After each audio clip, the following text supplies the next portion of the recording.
Well, first of all, we don't know whether or not they're accurate, though I think there's probably a great deal of truth in them. I just don't know.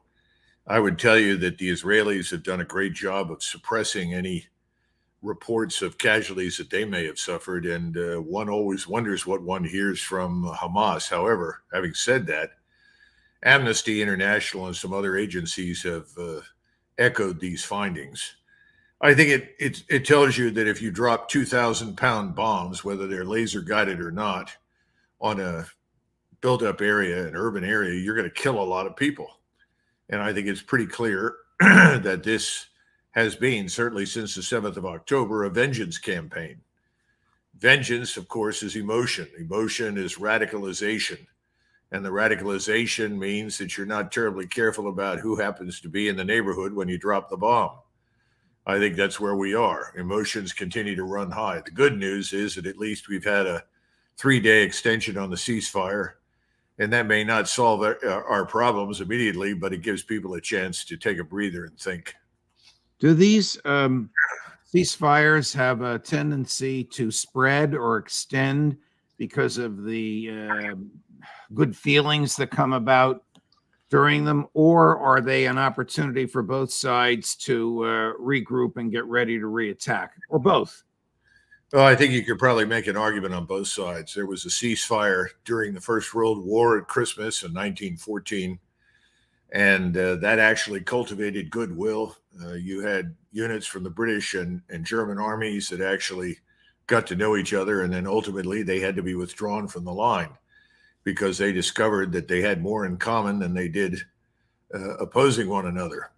I don't know. I don't expect that would happen in this case in Israel and Palestine, but I just think anytime you can persuade people to stop killing each other, there's always a chance that the people at the top will think about the alternatives to what's going on. That's about the best I can tell you. Okay, and it's a very interesting analysis. Vladimir Putin is not dropping 2,000-pound bombs on residential neighborhoods in Ukraine, but Netanyahu's folks are doing that in Gaza. Vladimir Putin is being a lot more surgical, careful, and patient than Netanyahu. Is this because one is motivated by a legal claim and the other is motivated by, as you say, the radicalized vengeance? Well, I think, Putin has always regarded this war in Ukraine as a tragedy. He sees the Slavic Orthodox Christians in Ukraine as effectively first cousins or brothers of the people living in Russia. And indeed, in the part of Ukraine where most of this fighting has occurred, most of the people there are certainly ethnically or Russian speakers. So he's never seen this in a positive light from that standpoint. We don't give the man credit. We attack him constantly. And it's interesting that the people that have attacked him, and he has been careful, as you point out, and his troops have tried to be, are the ones that are pressing us to support this vengeance campaign against the Arabs in Gaza. And I think Americans have been systematically over time subjected, I wouldn't say to brainwashing, but certainly to preparation for this by seeing Muslim Arabs in an almost exclusively negative light. Here's an interesting clip, Colonel, from a former president of the United States in 2006, defending the right of the Palestinian people to their own lands. His new book is called Palestine, Peace, Not Apartheid.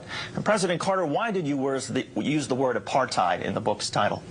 Well, let's look at the entire title, if you don't mind. The first word is Palestine, which involves the land that belongs to the Palestinians, not the Israelis. I didn't refer to Israel because there's no semblance of anything relating to apartheid within the nation of Israel. And I also emphasized the word not, that is peace and not apartheid. That's what I hope to accomplish with this book, is to move toward that goal. But there's no doubt that within the occupied territories, Palestinian land, that there is a horrendous example of apartheid. the occupation of Palestinian land, the confiscation of that land that doesn't belong to Israel, the building of settlements on it, the colonization of that land, and then the connection of those isolated but multiple settlements, more than 200 of them, with each other by highways on which Palestinians can't travel, and quite often where Palestinians cannot even cross.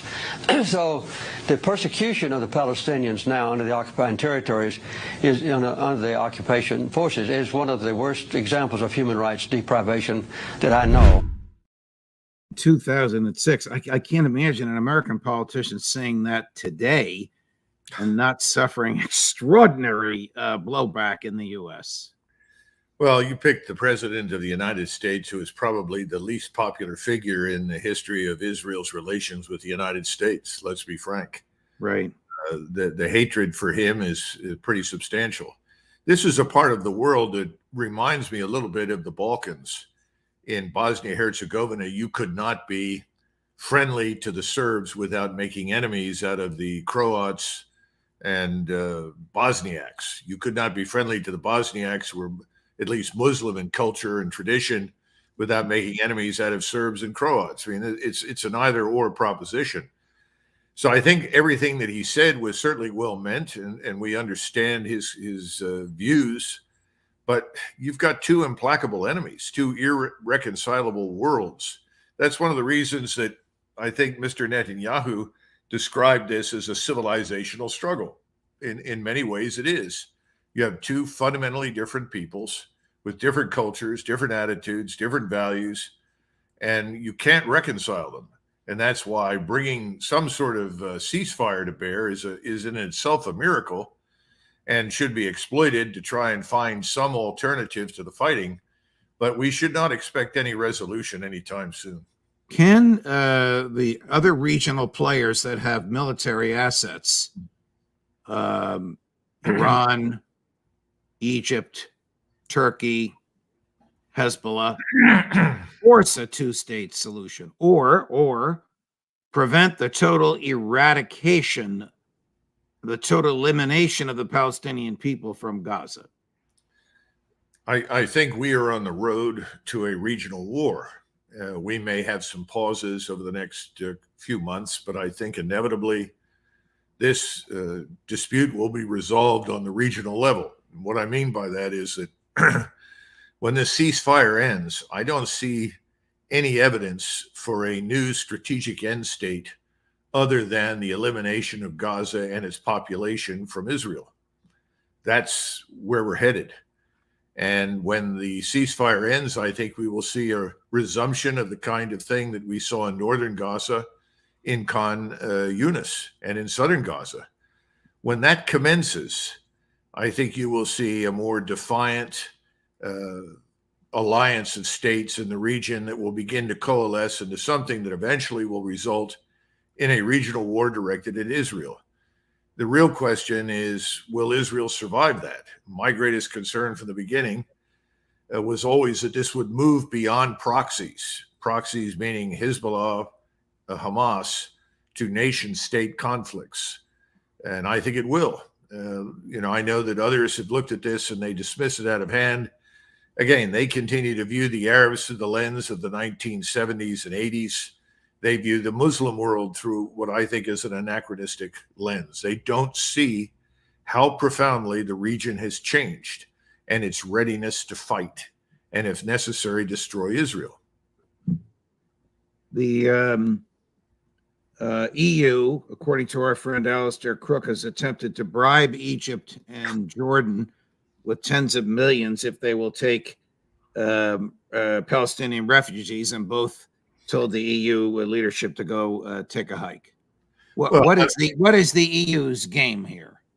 Well, the EU doesn't have a game. The EU is another loose coalition that probably isn't going to survive over the next few years. They've got so many internal problems, contradictions. But in the short run, this is the globalist elite. And the globalist elite rules Western Europe and the United States. I don't think they're going to be with us too much longer. I think they're all going to be removed and replaced. We're not going to see a dramatic change overnight, but it's coming.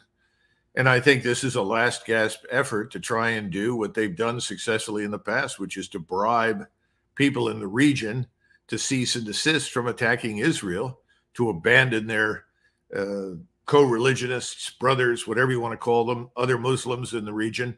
I think those days are over. And I think that General Sisi knows that if he were to take the bribe and try to find some place to stash the unwanted Palestinian Arabs, he would not last long in Cairo. He would be removed. And I think all of the elites in the Arab states know that. They no longer have the option of either sitting it out or walking away from destruction of their Muslim brothers in Palestine. They've got to stick it out. And then, of course, you have Iran and Turkey. And the Iranians desperately want to avoid a war. But they know that if they want to be leaders in the Muslim world, they can't. The one man who understands this with greater clarity than anybody else is Erdogan. And he's set up a wonderful test for us and for the Israelis, and that's called the flotilla of humanitarian aid that I guess is now scheduled at some point this week to sail, I think Wednesday. And when will that arrive? Perhaps Friday? I don't know. But when it does, we're going to find out where things are really headed, because the Israelis have sworn not to admit that. And that's going to be a tough issue for us. The flotilla, as I understand it, Colonel, is about 1,000 commercial and private ships. These are not military ships, and their goal is either to deliver aid to the Palestinians or to block imports coming to the Israelis. Do I have that right? Now, the last time this happened, the Israelis attacked and killed some of the Turkish operators of one boat. Now it's 1,000. Well, I don't know about the blocking anything from going into Israeli ports. That's a new one on me. If somebody has thought that up, I don't think that's going to work very effectively. In fact, if that is done, that will give the Israelis the excuse they need to go after the whole flotilla. Right. And then the question is, what do we do? You know, we've got a fleet sitting out there in the Mediterranean. And are we simply going to stand by and watch it? Are we going to watch as the Israelis sink these vessels? For that matter, what will Erdogan's naval forces do? Will they watch it and do nothing? I don't think so. Again, I think this is a test for the Israelis, but it's a big test for Washington. You speak of the global elites. Switching gears to the other hot spot. Have the global elites in Western Europe, in NATO, and in Washington, D.C. finally conceded that Ukraine is lost the war and is a disaster, and that the agreement that Russia and Ukraine entered into before Boris Johnson, sorry, from heaven, Boris Yeltsin, before Boris Yeltsin at the beck and call of the U.S. Talked them out of it, should have been entered into. Well, listen, I forgive you for mixing up Boris Yeltsin and Boris Johnson. Two world-class blowhards. Right. In fact, I give Yeltsin more credit. I think he was actually more sincere. But having said that, no, I think privately, everyone inside NATO, particularly the Europeans, but I think increasingly in Canada and the United States, has realized, look, this thing is over. And I think privately, Zelensky has been urged to chart a course towards some sort of negotiated settlement. And this is I think, a mission impossible for Zelensky. Zelensky's the one that insisted that they press this to the very nth degree because he was promised everything. And you have this man Stoltenberg, who is a prize fool, who simply repeated whatever Washington told him to say. And now he stands there and says, well, I guess we're going to have to do something else. It's absurd. NATO is falling apart. NATO has had it. This is not going to survive, Judge. And that's the thing that Stoltenberg said. He said, if we can't win this, then it's an existential question for NATO. If we can't defeat the Russians in Ukraine, then what is NATO for? Well, I don't think NATO was for the purposes of waging war against Russia and Ukraine. I never did, but he did. And that's what everybody in Washington thought, and they've lost. Well, so you and I, the future of NATO, I think it's over. You and I both read an interview over the weekend with retired four-star General Harold Kuyat, a German general, former head of the military part of NATO, who basically agrees with everything you just said and condemns the intervention of the United States and NATO, and in the person of Boris Johnson, and interfering with that agreement that the Russians and the Ukrainians had before the war started. And he was in charge of all this, basically said we shouldn't be here and shouldn't be doing this and shouldn't be a military installation, and we've made a mess.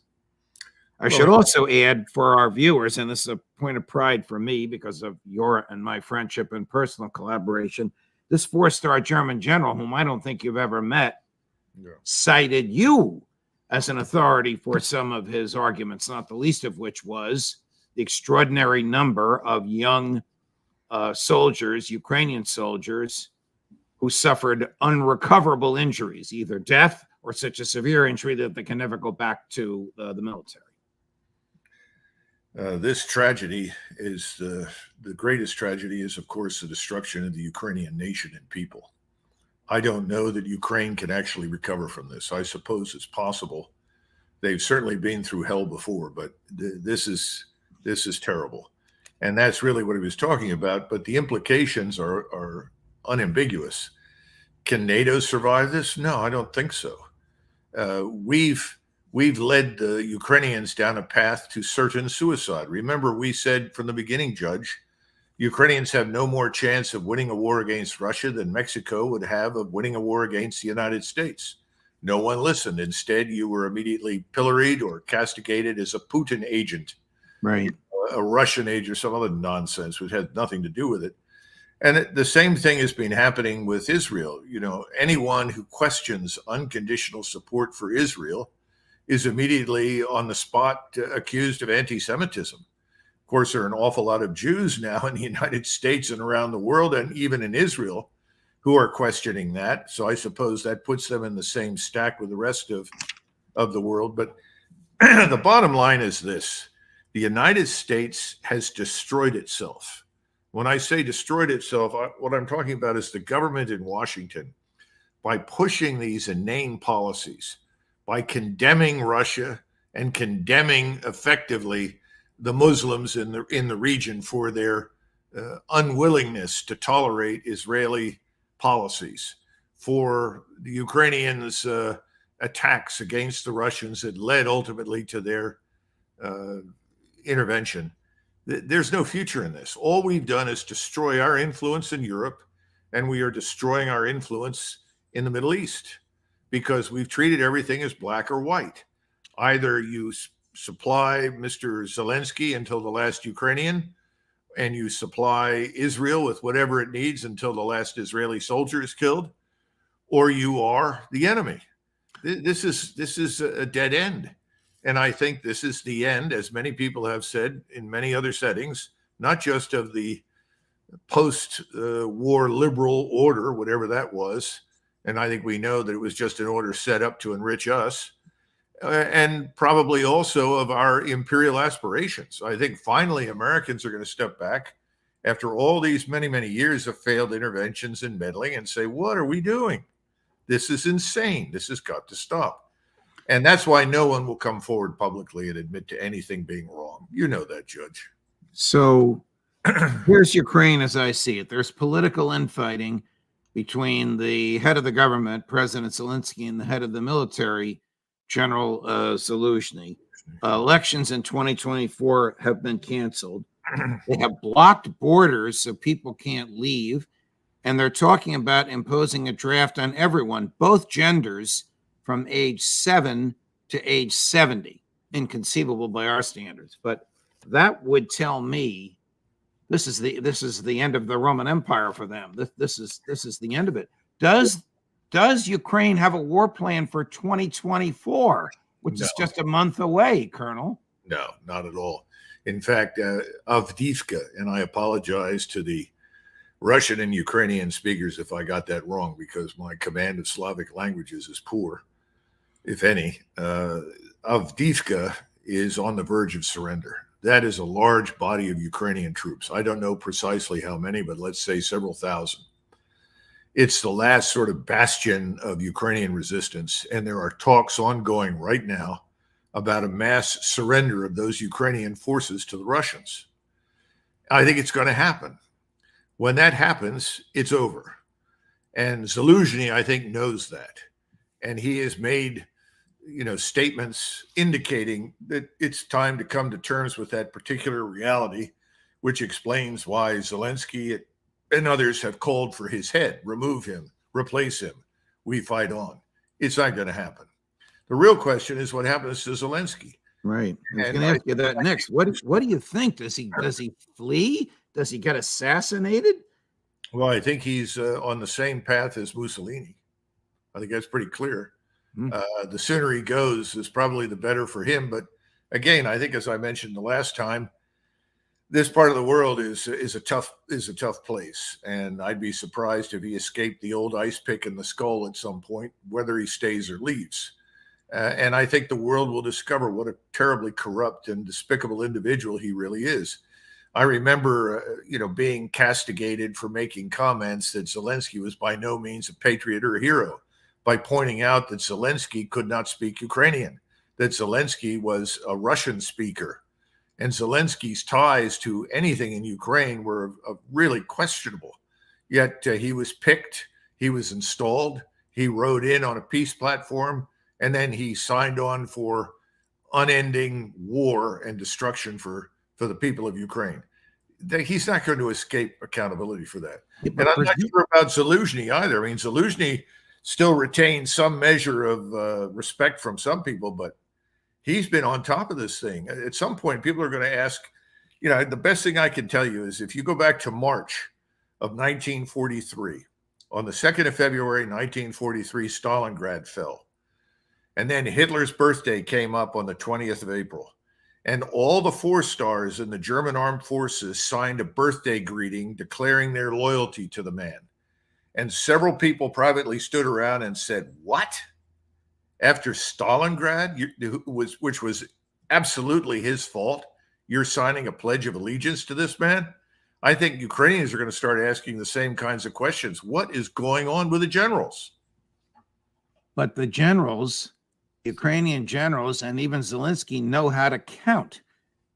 Presumably, they don't have the manpower. No. They don't have the women power. They don't have the reserves. They must know that this can't go on any longer. And Joe Biden is still feeding them ammunition and equipment, and they don't have the human beings to use it. Well, this is something else that General Kuyat pointed out in his interview, and he was very right to do so. He talked about the time and effort that was required to train people to cooperate between arms and across service lines. In other words, what we call joint warfare sometimes. I like to call it integrated combat operations, where people know how to integrate all the various capabilities, whether it's indirect fire, artillery, mortars, rockets, missiles, attacking ground forces, mounted, dismounted. That takes years, and you have to have some sort of institutionalized memory for any of that to work in battle. And he pointed out the Americans, as always, have focused on technology. We have this view that if we just spend enough money and buy the right stuff, that we are going to win, that technology solves all the problems. It doesn't. And we're finding that out in Ukraine. And I think this will be found out in the Middle East once this regional war begins, which I fear more and more that it will.